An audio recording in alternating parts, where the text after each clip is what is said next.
Usiku wa manane, mume alimtupa mke mjamzito akiwa na taulo baada ya mpenzi wake kumwambia kwamba anakuja.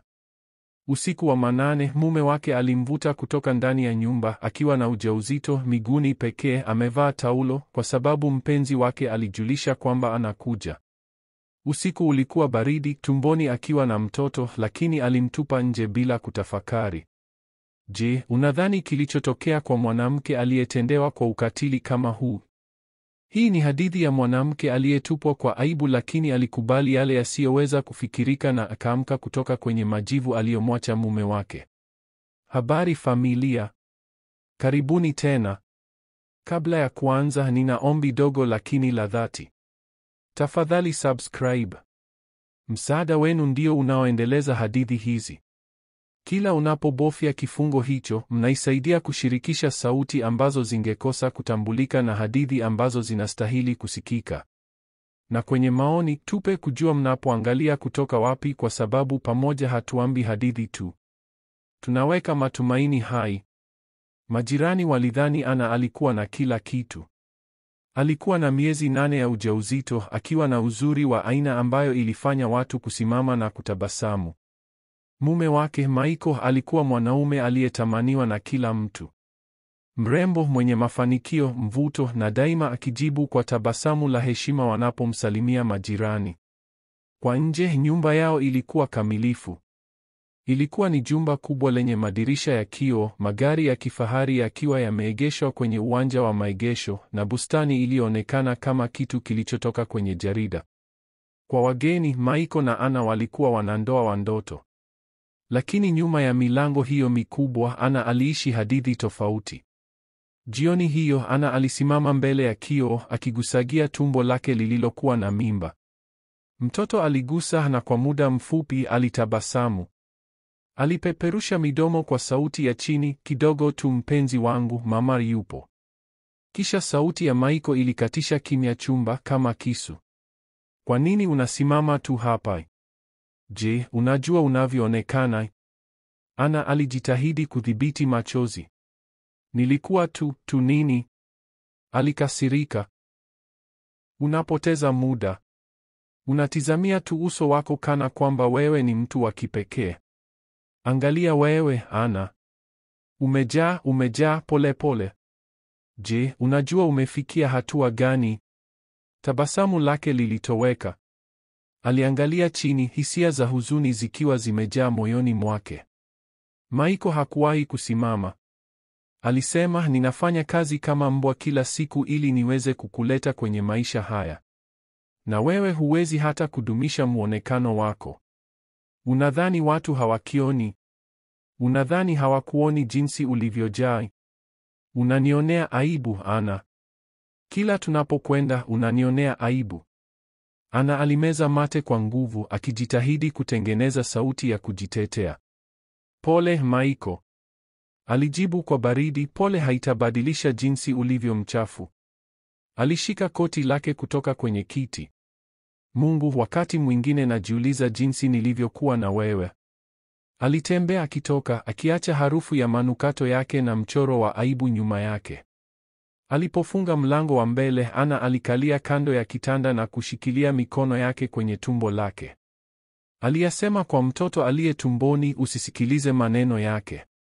Mama anakupenda. Wewe ni kitu bora kilichowahi kutokea kwangu. Lakini hata aliposema hayo, kifua chake kilikuwa kinamuuma. Hakuweza kuelewa jinsi mwanaume aliyemshika mkono wake zamani, aliyemwahidi ulimwengu mzima, sasa alikuwa akimtazama kwa dhihaka kiasi hiki. Usiku huo alisikia sauti ya Michael akiwa ofisini mwake. Sauti yake ilikuwa ya chini, karibu na kishindo, lakini ilikuwa kali vya kutosha kumfanya asimame kwa dakika moja nje ya mlango. Usiku huu ni mtihani, Michael alizungumza kimya. Siwezi kumshindwa. Usijali, nitahandle Ana. Moyo wa Ana uliruka kwa woga. Alijua alikuwa akizungumza kuhusu mpenzi wake.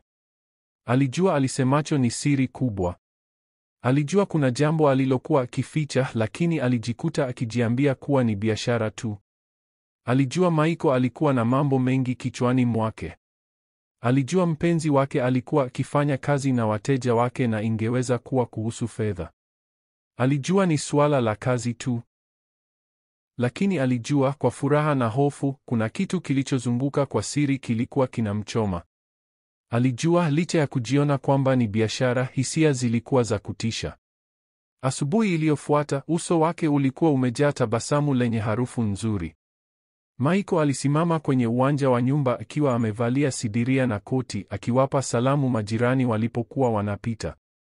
Habari za asubuhi, Bwana Yakobo, alisisitiza Bi Maria, mama mzee kutoka ng'ambo ya barabara. Habari za asubuhi, Michael alijibu kwa tabasamu la kimapenzi, mikono yake ikiwa imezunguka mabega ya Anna, huku akiwa na mtindo wa kujivunia na mafanikio mbele ya kila mtu. Majirani walitabasamu nyuma yao, wakitamani kuwa na ndoa kama yao.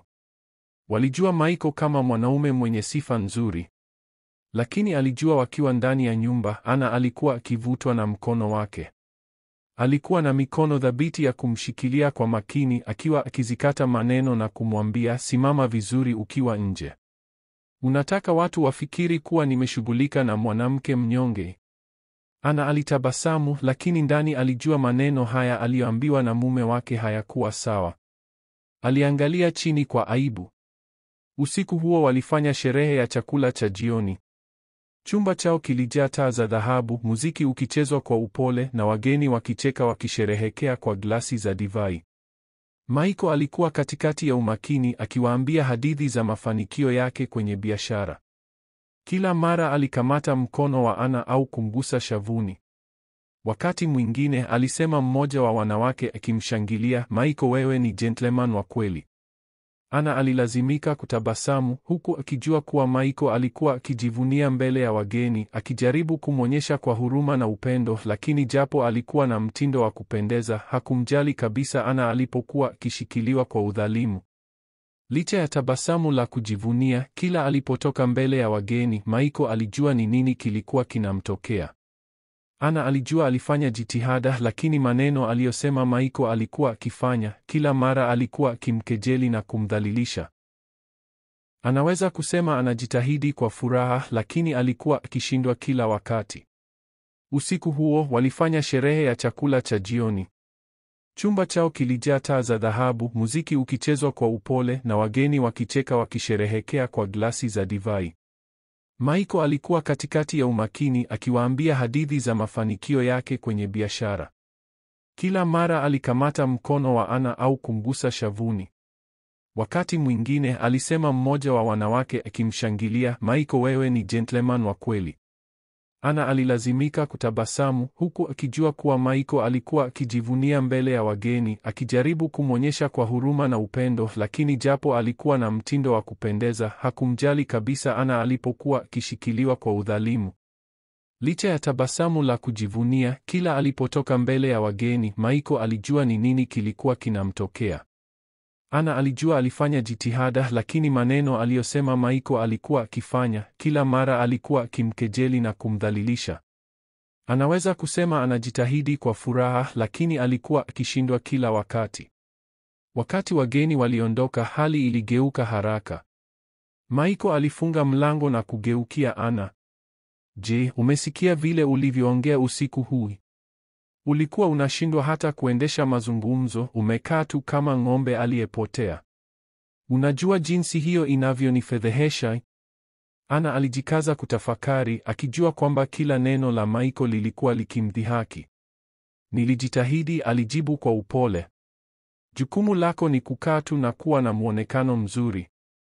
Na hata hiyo umeishindwa.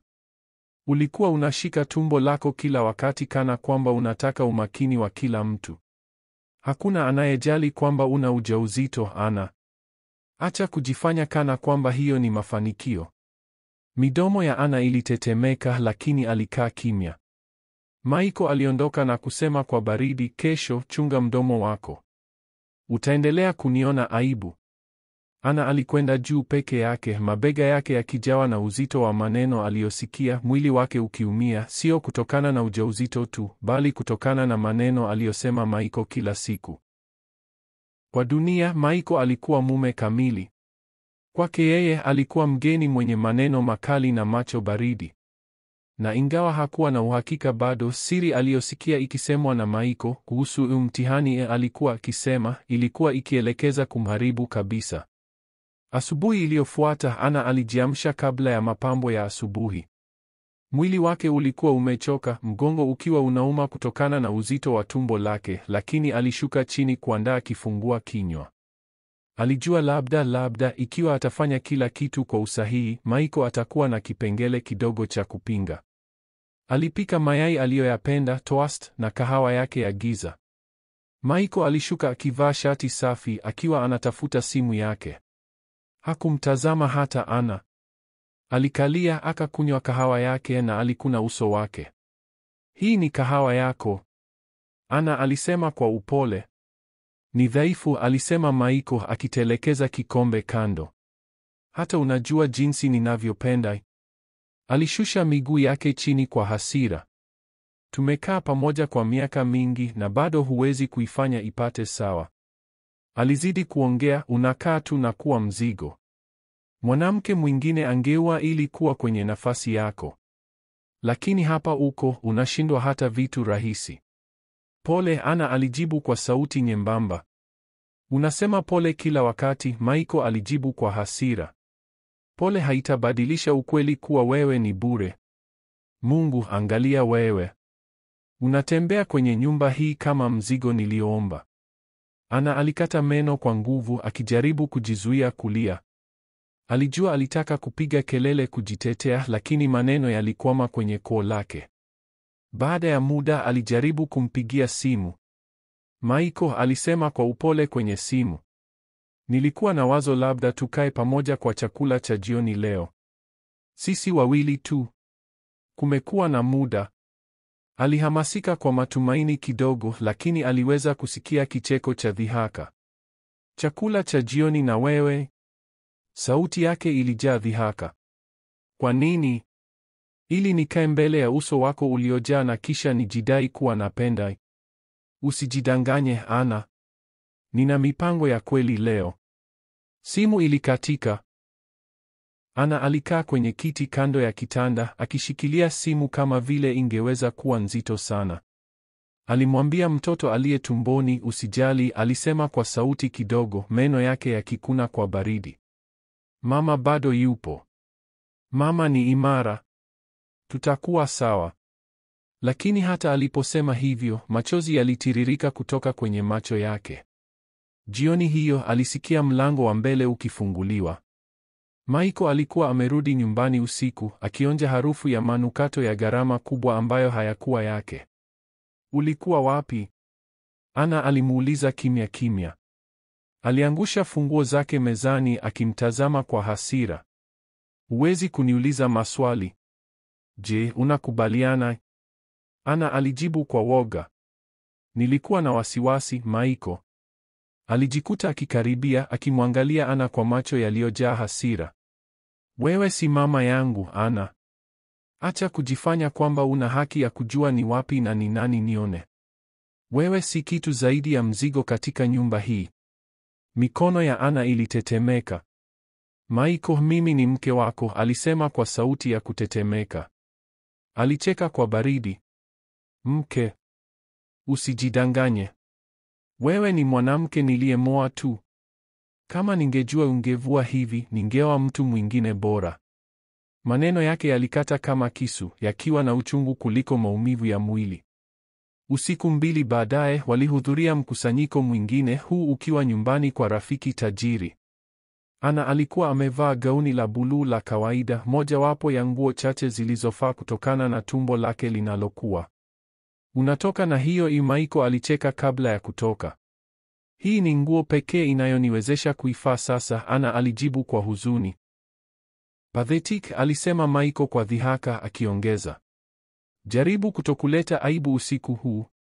Wakati walifika kwenye sherehe, Maiko alicheza nafasi ya mume mpendaji tena.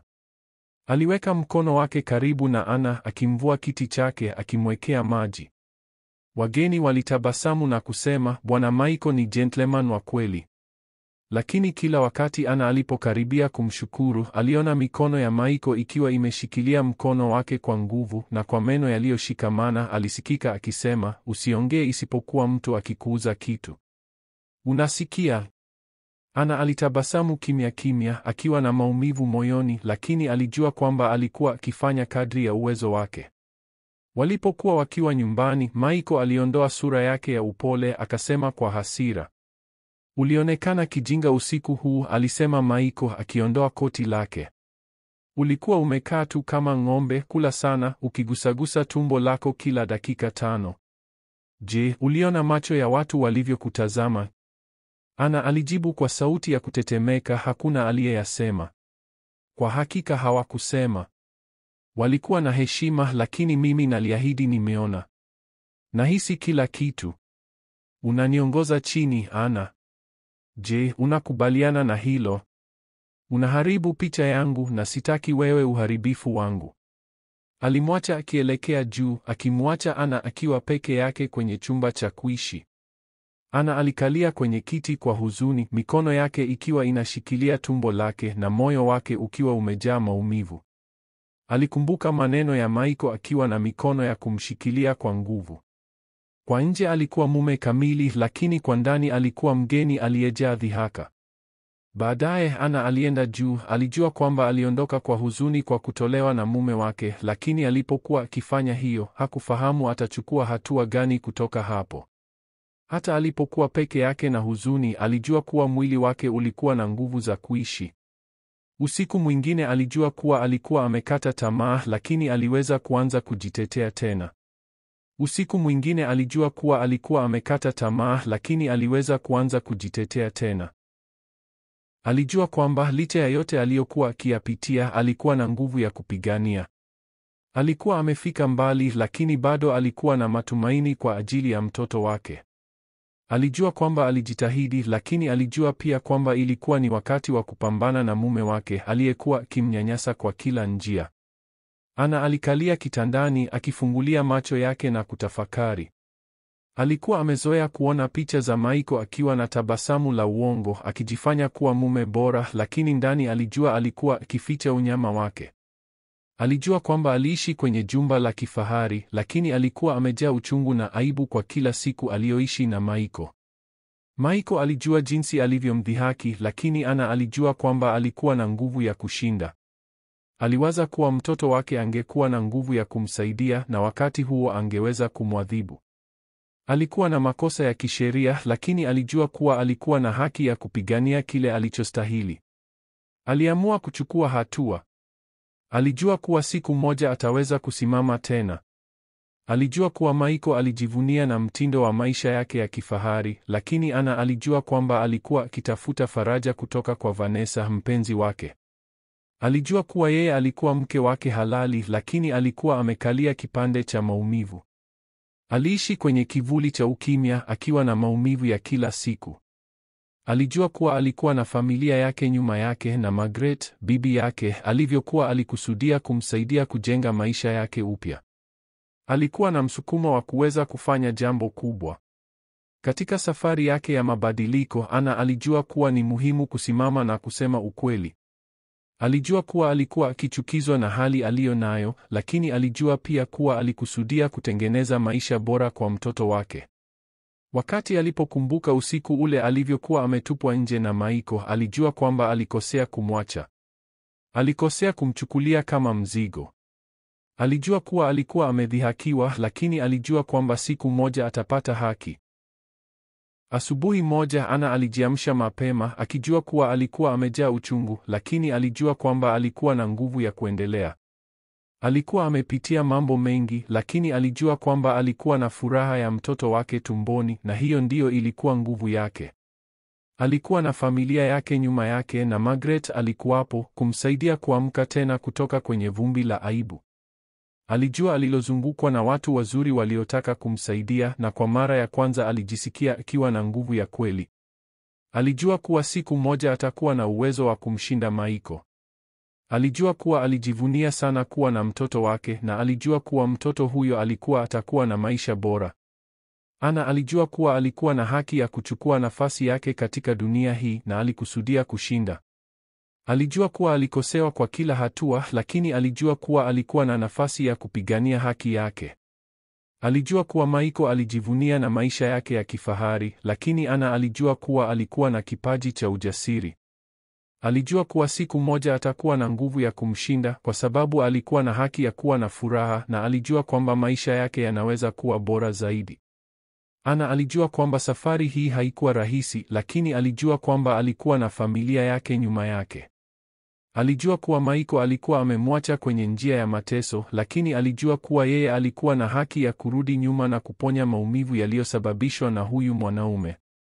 Aliamua kuwa aliishi kwa furaha kwa ajili ya mtoto wake, na hiyo ndiyo ilikuwa nguvu yake ya kushinda. Hata wakati aliishi na aibu, Ana alijua kuwa ana nafasi ya kufanya jambo kubwa. Aliweza kujifunza mengi kutokana na maisha yake ya zamani, na alijua kwamba siku moja atasimama mwenyewe. Aliweza kuona kuwa alikuwa na nguvu za kuendelea, na alijua kuwa alikusudia kufanikiwa. Alijua kuwa Michael alijivunia kwa kumdhalilisha, lakini Ana alijua kuwa alikuwa na nguvu za kuandika hadithi mpya. Alikuwa na familia yake nyuma yake, na aliweza kumaliza yale aliyokuwa akiyapitia. Aliweza kuona kuwa alikusudia kushinda, na alijua kuwa atapata haki yake kwa mtoto wake. Ana aliendelea na safari yake ya mabadiliko. Alijua kwamba alikuwa amepitia mengi, lakini alijua kuwa maisha yake hayakuwa yameishia pale. Alikuwa na mtoto wake tumboni, na kila hatua aliyoichukua ilikuwa kwa ajili ya yeye na maisha mapya aliyokuwa akijenga. Aliendelea kujifunza na kujijenga upya. Aliweza kuanza biashara ndogo ndogo kwa msaada wa Margaret, bibi yake, na kila siku alijivunia mafanikio madogo aliyoyapata.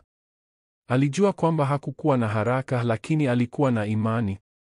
Alijua kuwa Michael alikuwa akijivunia kwa kumdhalilisha na kumtesa, lakini Ana alijua kuwa alikuwa na nguvu ya kupambana. Alijua kuwa siku moja ataweza kumshinda na kumwonyesha dunia kwamba yeye alikuwa na nguvu ya kweli. Siku moja alikumbuka usiku alivyokuwa ametupwa nje, akiwa amevalia taulo, akiwa na ujauzito.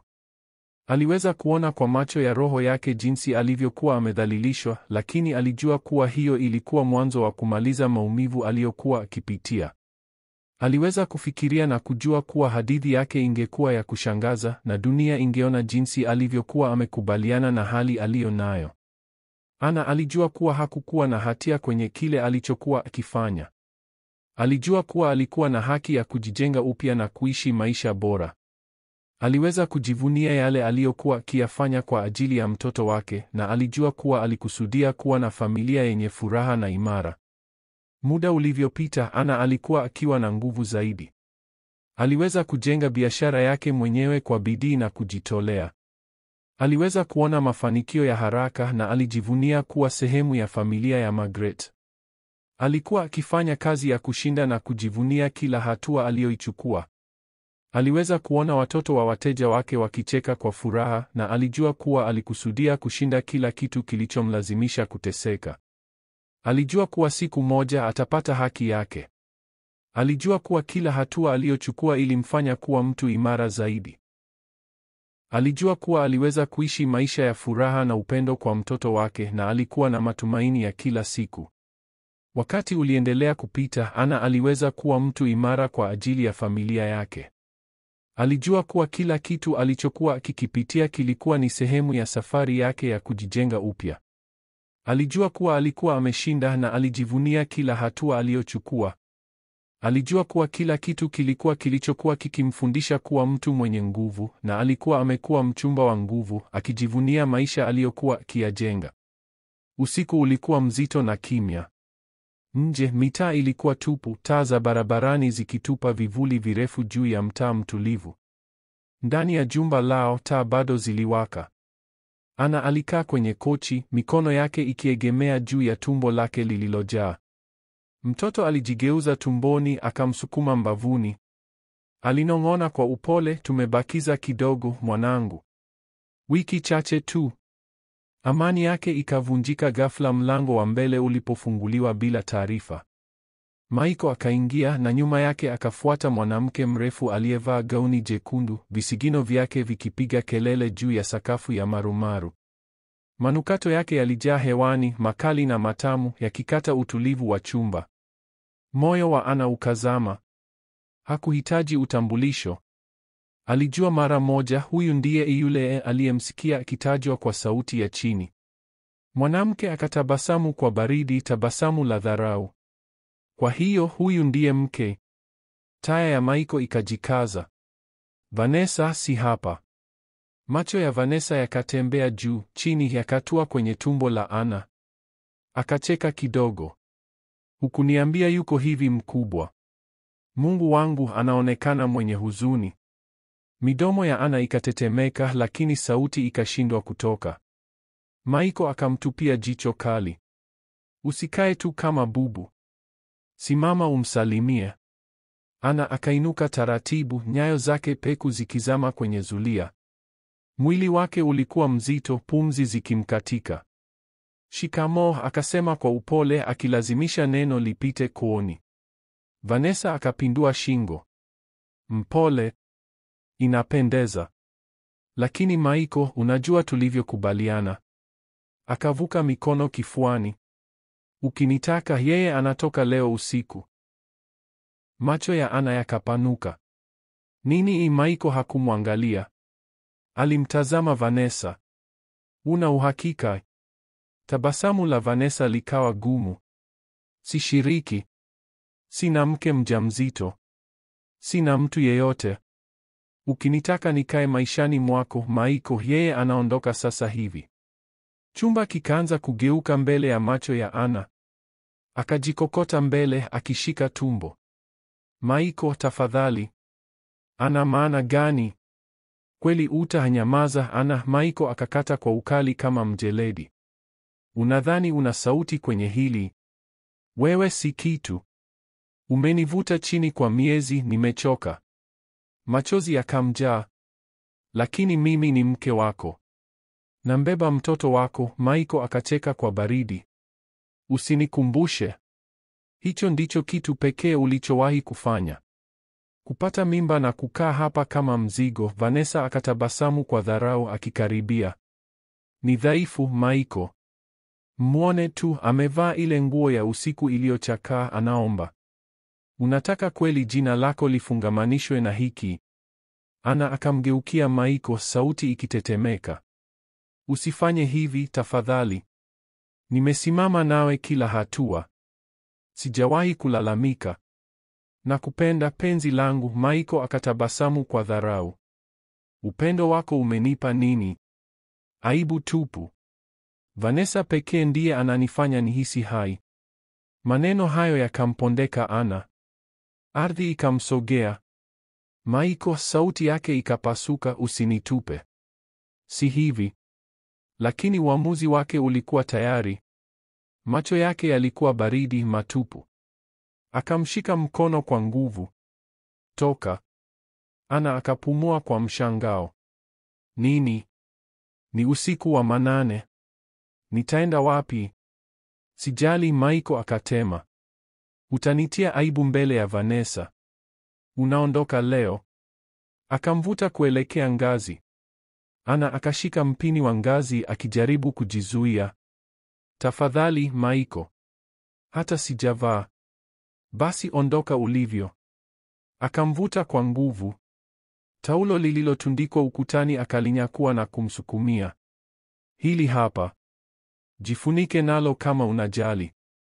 Ana akaitazama ile taulo nyembamba, hofu ikimjaa machoni. Maiko, hapana. Si hivi. Vanessa akacheka. Kamili kabisa. Majirani waone alivyo kweli. Mapigo ya moyo ya Ana yakawa kasi. Akatikisa kichwa akishika tumbo. Tafadhali, mtoto. Fikiria mtoto. Angalau uniruhusu nijivishe. Uso wa Maiko ukabadilika kwa hasira. Mtoto? Unadhani ninajali? Ulipaswa kufikiria hilo kabla ya kuwa mzigo. Sasa sogea. Akamsukumizia taulo mikononi, akamkokota hadi mlangoni. Kilio cha Ana kikajaa ukumbi mtupu. Usifanye hivi Maiko, tafadhali, sina pa kwenda. Lakini Maiko hakupunguza mwendo. Mshiko wake kwenye kifundo chake ulikuwa chuma. Walipofika mlangoni, Ana akaomba mara ya mwisho. Akaanguka magotini akilia kwa uchungu. Si hivi, tafadhali. Ulinipenda zamani. Haina maana yoyote. Maiko akamvuta asimame. Ilikuwa kabla hujageuka fedheha hii. Vanessa yuko sahihi. Upaswi kuwa hapa. Akaufungua mlango. Upepo wa usiku ukampiga ukimchoma ngozi. Ana akashika fremu ya mlango kwa huzuni. Maiko, usinifanyie haya. Usiweke aibu hivi. Lakini akaziondoa mikono yake kwa nguvu, akamsukuma nje na akaufunga mlango kwa nguvu. Mlio ukagonga usiku kama risasi. Ana akabaki kwenye ngazi za mbele, peku amejifunga taulo pekee, baridi ikimkata.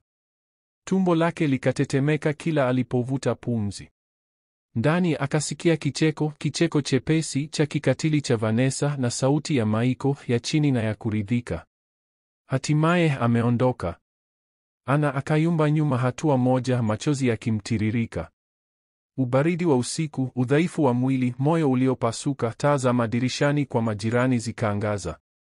Mapazia yakasogezwa, vivuli vikahama. Majirani walikuwa wakiangalia.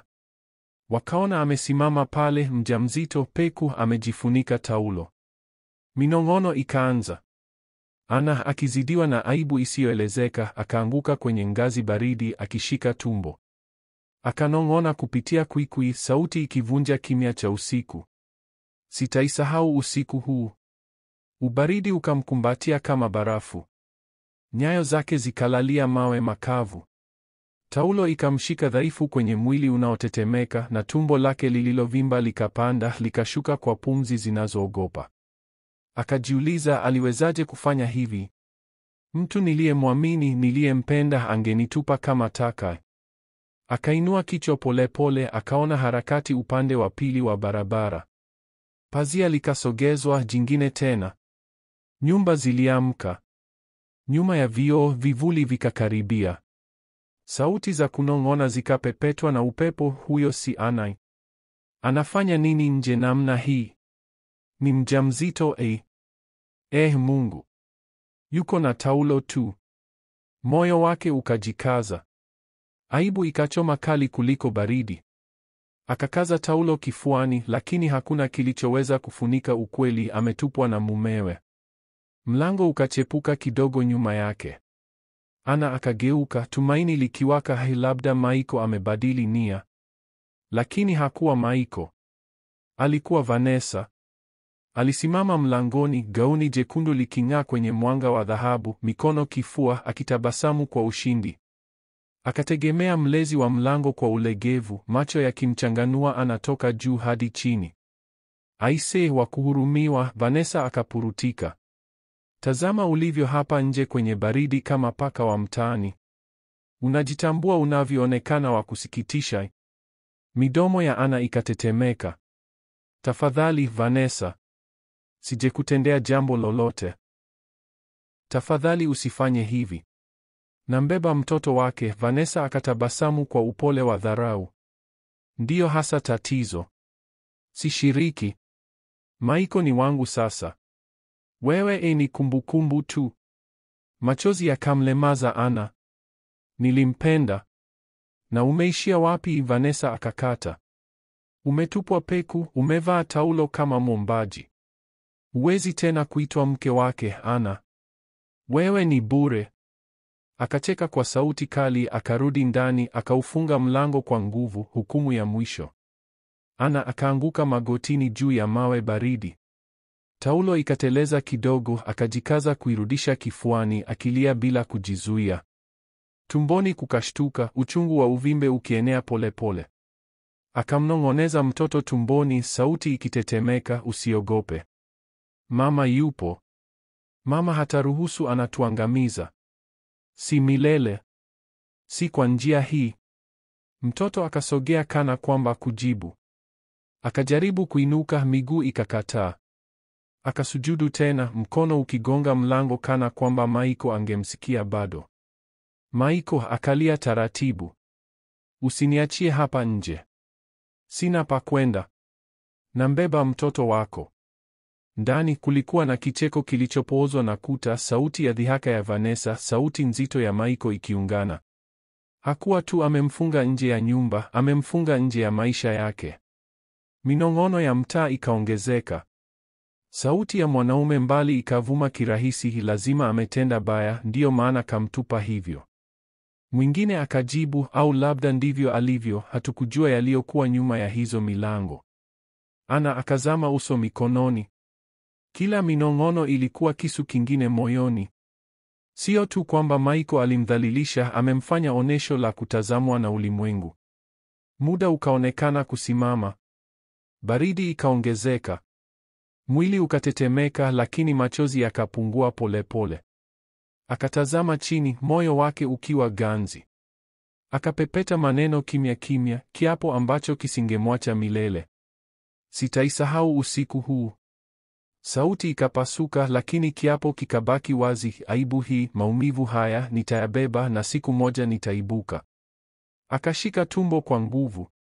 Kwa ajili yako mwanangu, kwa ajili yetu, usiku huu hautakuwa mwisho, utakuwa mwanzo. Ndani ya jumba, mwanga uliendelea kung'aa, muziki ukicheza kwa mbali, Maiko na Vanessa kana kwamba wanasherehekea mateso ya Ana. Lakini nje, Peku aliyedhalilishwa na kuvunjika, Ana akaweka ahadi ambayo hakuna aliyesikia. Ahadi kwamba siku moja mwanaume aliyemvuta usiku wa baridi na mwanamke aliyemcheka wangejutia usiku huu kupita yote. Kwa sasa alikaa kimya, akitetemeka chini ya mzigo wa usaliti, majirani wakiangalia kupitia madirishani na kunong'ona aibu yake. Juu yake anga la usiku likatandaa pana na zito, likilishika siri ya kiapo chake kama maandishi kwenye nyota. Usiku ukaonekana hauna mwisho. Ana akakaa kwenye ngazi kwa muda uliomhisi kama masaa, mwili ukitetemeka kwa baridi, macho yakiwa yamevimba kwa kilio. Taulo likamgandamiza ngozi, kila harakati ikiumiza tumbo. Alijihisi kivuli cha nafsi yake, aliyeachwa gizani, aliyeporwa hadhi. Kicheko cha ndani kikiisha, maumivu kifuani yakazidi kusikika. Maneno ya Maiko yakarandaranda kichwani, wewe si kitu. Ustahili kuwa hapa. Vanessa pekee hunifanya nihisi hai. Akalishika tumbo. Usijali mwanangu, akang'ata meno. Mama atapata namna. Kwa nguvu zake za mwisho, Ana akainuka kwa shida. Mtaa ulikuwa mtulivu. Mapazia machache bado yalikuwa wazi, watu wakiangalia, lakini hakuna aliyeshuka. Hakuna aliyemkaribia. Aibu ikazama kwenye mifupa. Akaanza kutembea Peku, kila hatua ikikata kwenye lami. Taulo likateleza, akalikamata kwa nguvu, uso wake ukateketea kwa fedheha. Hakujua anakwenda wapi, alijua tu hawezi kubaki pale. Akapita mbele ya nyumba alizozijua, taa zikiwaka kwa joto, familia mezani, watoto wakicheka, wanandoa wakinywa chai. Tumbo lake likachemka kwa huzuni. Aliamini aliyowahi kuwa nayo yalikuwa hivyo, kumbe yalikuwa barakoa, onesho la Maiko kwa dunia. Sasa ukweli uko wazi, hana nyumba, hatakiwi, na anabeba mimba iliyo nzito kila hatua. Katikati ya mtaa miguu ikamshinda. Akakaa pembeni ya barabara akilia kimya kwenye viganja. Gari likapunguza mwendo, dereva akimtazama. Ana akaugeuza uso kwa aibu. Gari likaondoka. Hapo akatambua hana wa kumgeukia, hana marafiki. Maiko alimwekea mipaka, akamchonganisha na dunia, akimwambia watu wote wanamwonea wivu, hawana kuaminika. Ana akaamini. Akajikata na watu walioweza kumjali. Sasa kumbukumbu moja tu ikawaka, bibi yake Margaret. Bibi aliyemlea baada ya wazazi kufariki. Alipoolewa, kila kitu kikabadilika.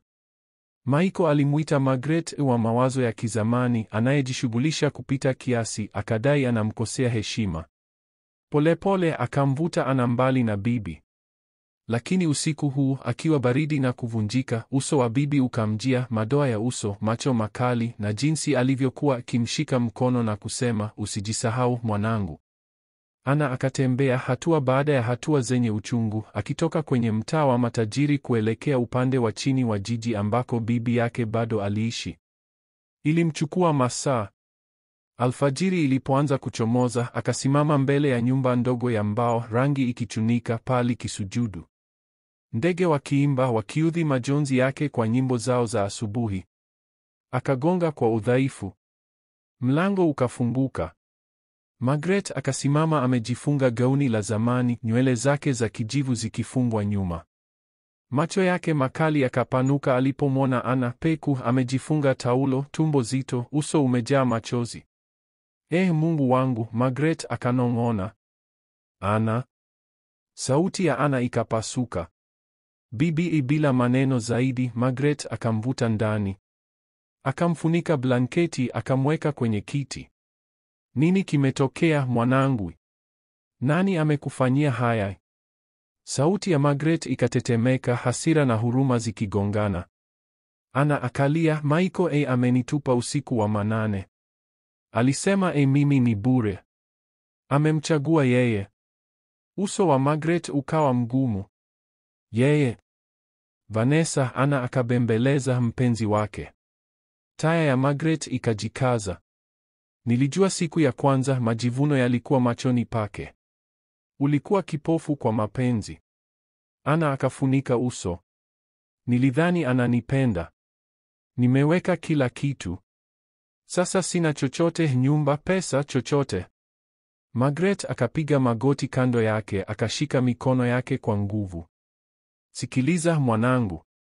Bado una uhai. Bado una mtoto. Na bado unaye mimi. Ameweza kukutupa nje lakini hajakuangamiza. Siwezi. Ana akatokwa na machozi. Nimekufa ndani. Wewe ni mwenye nguvu kuliko unavyodhani, Margaret akasema kwa udhabiti. Na utainuka. Lakini kwanza lazima ujue ukweli kuhusu Michael. Asubuhi ile baada ya kuoga na kula, Margaret akaketi naye mezani. Mwanga dhaifu wa jua ukaonyesha mikunjo usoni mwa bibi. Ana akasema, Michael hakukuwa kwa mapenzi. Alikuwa kwa ajili ya urithi. Tumbo la Ana likajivutika.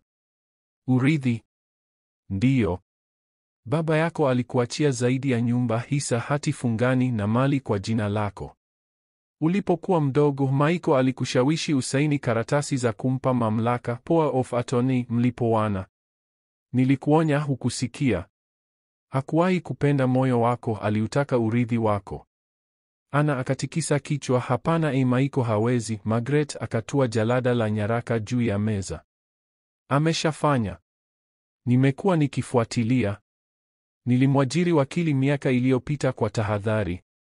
Tazama hizi, anachukua fedha, anauza maeneo, anasaini kwa niaba yako bila kukuonyesha. Anakupora, Ana.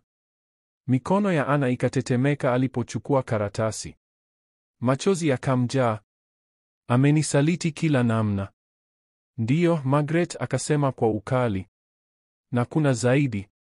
Nimekuta kitu kwenye wosia wa baba yako ambacho Michael hakijui. Kifungu kinasema mume akithibitika kukosa uaminifu au kutenda udhalimu, haki zote alizopewa juu ya urithi wako zinabatilika. Macho ya Ana yakawaka. Unamaanisha? Namaanisha. Margaret akasogea karibu. Ukithibitisha uzinzi wake, ukatili na wizi, utaondoa kila kitu alichoiba. Ataachiwa sifuri. Kimya kirefu. Fikira ya haki ikawaka ndani ya kifua chake, kijinga lakini hai. Sijui kama naweza kupigana, akasema kwa sauti ndogo. Nimevunjika, bibi. Sina nguvu. Margaret akaukumbatia mkono wake. Utaipata nguvu yako, si kwa ajili yake, hata si kwa ajili yangu, kwa ajili ya mtoto wako. Huyo ndicho sababu yako sasa. Ana akatikisa kichwa taratibu, machozi bado yakimtiririka. Siku zikafuata zikiwa na maumivu. Alilala na ndoto mbaya za usiku ule, mkono wa Michael ukimkokota, kicheko cha Vanessa, ukali wa baridi kwenye mawe. Aliamka mara nyingi akilia, akishika tumbo. Samahani mwanangu. Samahani, ulihisi yote. Margaret akamfariji. Kupona kukawa safari ya taratibu. Miaka ya kudharauliwa na Michael ilikuwa imevuruga imani yake. Sasa, bila nyumba wala heshima, alijihisi tupu. Lakini Margaret alikataa kumwacha azame. Kila asubuhi akamwambia, amka mwanangu. Kula. Unapaswa kula kwa ajili ya mtoto. Kila jioni, uchungu haudumu milele. Siku moja utasimama wima. Ana akapambana hatua ndogo lakini mbele. Margaret akamfundisha kushona, kupika na kusimamia hela. Akampa nafasi ndogo sokoni kuuza mikate, nguo, kazi ndogo ndogo za mikono. Mwanzo Ana aliogopa, hakuwa amewahi kufanya kazi hadharani. Michael alikuwa amemwambia hana uwezo nje ya nyumba. Lakini wateja wakaja. Wakanunua mikate, wakasifia mishono. Wakamtabasamia kwa upole. Kwa mara ya kwanza baada ya miaka, Ana akahisi cheche ya fahari. Wiki zikawa miezi. Akafanya kazi bila kuchoka, kati ya biashara na kujijali, mpaka siku mtoto akazaliwa, kilio kikajaza nyumba ya Margaret kwa uhai mpya. Ana akambeba kifuani, machozi yakimtiririka. Wewe ndiwe nguvu yangu, akamnong'oneza. Wewe ndiwe sababu yangu ya kupigana. Jioni moja baada ya kumlaza mtoto, Ana akaketi mezani na Margaret. Nyaraka zikawa zimemea mbele yao. Nataka kufanya, akasema kwa upole lakini kwa udhabiti. Nataka kupigana. Nataka kuchukua kila alichonipora. Macho ya Margaret yakameremeta kwa fahari. Hivyo ndivyo binti yangu. Tutakusanya ushahidi, barua, mashahidi, vielelezo vya uzinzi. Tutakuwa wavumilivu. Wakati ukifika, tutagonga. Ana akatinua taya. Hofu haikutoweka, lakini mizizi ya azma ikachimbika. Alikumbuka usiku wa baridi, minong'ono ya majirani, kicheko cha Vanessa. Alikumbuka uso wa Michael alipomsukuma gizani. Akakaza ngumi. Naliapa sitausahau usiku ule, akasema. Sasa naapa wataujutia. Miaka ikapita. Mwanamke aliyevutwa peku usiku wa baridi akatoweka. Akasimama mwingine, Ana tofauti, imara, tulivu, aking'aa kwa hadhi ya ndani. Maisha hayakuwa rahisi, lakini alijijenga kutoka majivu ambayo Michael alimwacha. Biashara ndogo aliyosaidiwa na Margaret ikakua taratibu, tangu meza ndogo sokoni hadi maduka kadhaa. Watu wakamstahi kwa upole, ukweli na uvumilivu. Wakapenda namna alivyobeba heshima hata baada ya maisha kumvunja. Mtoto wake Daniel akakuwa mwenye afya na upendo, akizungukwa na udhabiti wa mama yake. Hakuwahi kujua jumba la baba yake wala ukatili wa sauti ya Michael. Alijua mkono mororo wa mama na maongozi madhubuti ya bibi. Usiku, Ana mara nyingi aliangalia usingizi wa Daniel, kumbukumbu ya usiku ule ikirudi, mlango ukigonga, minong'ono ya majirani, lakini sasa si aibu tena bali mafuta ya moto wa dhamira. Alinusurika. Ameinuka. Michael na Vanessa, wao mambo hayakuwa mema. Maisha ya anasa yakaanza kujikula yenyewe. Ufalme wa biashara wa Michael ukadidimia kwa maamuzi mabaya, matumizi ya ovyo na tamaa. Ushawishi uliowahi kuwavuta wawekezaji ukaungua kadri uvumi wa ufisadi ulivyoongezeka. Vanessa aliyewahi kushangilia akachoka. Mng'aro aliouiba ulikuja na nyufa, bili zisizolipwa, madeni yakipanda, na mwanaume aliyeshindwa kuendeleza kivuli cha ukuu. Mivutano yao ikawa kawaida, sauti zao zikavuma kwenye kuta zile zile ambamo Ana aliwahi kulia kimya. Michael akapiga kelele za uaminifu, Vanessa akadhihaki kuhusu fedha. Alitaka nguvu na utajiri, si merikebu inayozama. Hata hivyo, hadharani Michael akaendelea kuvaa barakoa, suti safi, tabasamu la kulazimisha, majigambo kuhusu mafanikio ambayo hayakuwapo. Chini ya uso alikuwa amezingirwa, na Ana akajua muda umefika.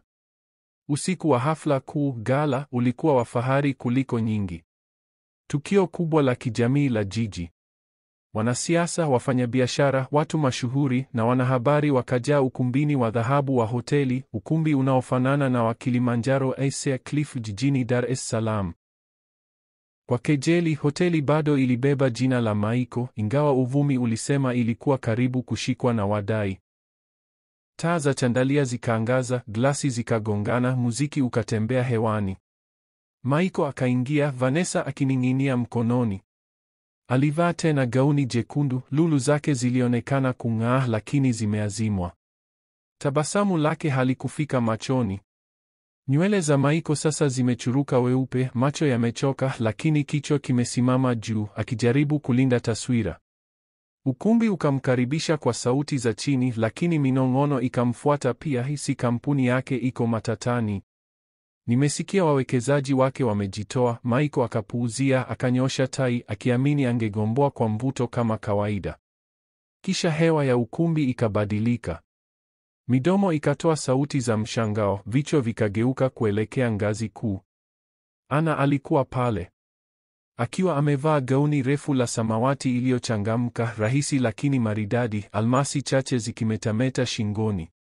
Lakini si vazi wala vito vilivyotuliza ukumbi, ni uwepo wake. Aliwaka kwa nguvu tulivu, kidevu kikiwa juu, macho thabiti. Miaka ya maumivu ilikuwa imemchonga kuwa kitu kisichovunjika. Pembeni yake alikuwa Daniel, sasa mvulana mdogo, amevaa suti safi, akimshika mama mkono kwa fahari, bila kujua dhoruba ya ukumbi. Huyo si Anna. Amebadilika. Nilisikia aliachwa bila kitu. Anna akatembea kwa ustaarabu, macho yakitafuta, yakakutana na ya Michael. Rangi ikamtoroka usoni. Tabasamu lake likatingishika. Sekunde moja akawa kama yule mwanaume aliyemsukuma gizani, ila sasa yeye ndiye aliyekuwa akitetemeka. Mshiko wa Vanessa kwenye mkono wake ukaimarika. Michael akang'ata kwa sauti ya chini, anafanyaje hapa? Sijui, akababaika, sauti ikipasuka. Anna akakaribia polepole. Umati ukajipisha, macho yaliyopanuka, minong'ono ikiongezeka. Aliposimama hatua chache tu kutoka kwa Michael, mkao wake ukabaki tulivu. Habari ya jioni, akasema kwa sauti ya upole iliyojaa mamlaka, ikikatiza ukimya wa ukumbi. Michael akameza mate. Anna, unafanya nini hapa? Macho ya Anna hayakutikisika. Nachukua kilicho changu. Umati ukapumua kwa mshangao. Kutoka kwenye pochi, Anna akatoa jalada. Bila makeke akamkabidhi mwanahabari aliyekuwa karibu. Akalifungua kwa pupa, ndani kukawa na vielelezo, saini bandia za Michael, rekodi za uporaji wa fedha na picha za mahusiano yake na Vanessa, zikiwa za muda mrefu baada ya kumfukuza Anna. Macho ya mwanahabari yakapanuka. Akainua uso. Hizi ni ushahidi wa wizi wa fedha, wizi wa mali na uzinzi. Minong'ono ikawa dhoruba. Michael akajirusha mbele. Uongo zimegushiwa, anajihaha, msimsikilize. Sauti ya Anna ikawa chuma laini. Uongo. Umesaini kwa jina langu ukipora urithi wangu. Umeshindilia damu ya urithi wa baba yangu kwa tamaa yako. Umevunja viapo kwa familia yako, kwa mtoto wako. Akageuza macho kwa Vanessa. Na wewe umemsaidia. Vanessa akasogea nyuma, uso mkavu. Michael, ni kweli? Si kweli. Michael akapaza, sauti ikitetemeka. Anna akatazama ukumbi, akakutana na macho ya wale waliowahi kumsifia Michael. Miaka yote mlimtukuza mtu huyu. Mliwaza tulikuwa kamili. Lakini nyuma ya milango ya dhahabu alikuwa mkatili. Alinivuta usiku peku, nikiwa mjamzito, nikiwa na taulo tu, kwa sababu mpenzi wake alidai. Akaniacha kwenye baridi na aibu, huku ninyi mkinong'ona nyuma ya mapazia. Vinywa vikafunikwa, wengine wakageuza macho kwa hatia. Sauti ya Anna ikatetemeka, si kwa udhaifu, bali kwa uzito wa ukweli. Usiku ule uliniweka kwenye vumbi, lakini pia ulinizaa upya, kwa sababu mtu akiondoa kila kitu chako, unajifunza kujivisha nguvu. Michael akachacha, uso ukawa mwekundu. Tosha, huwezi kuthibitisha. Anna akamkodolea mwanahabari aliyeshika jalada. Ushahidi upo hapo, mikataba, mashahidi, benki.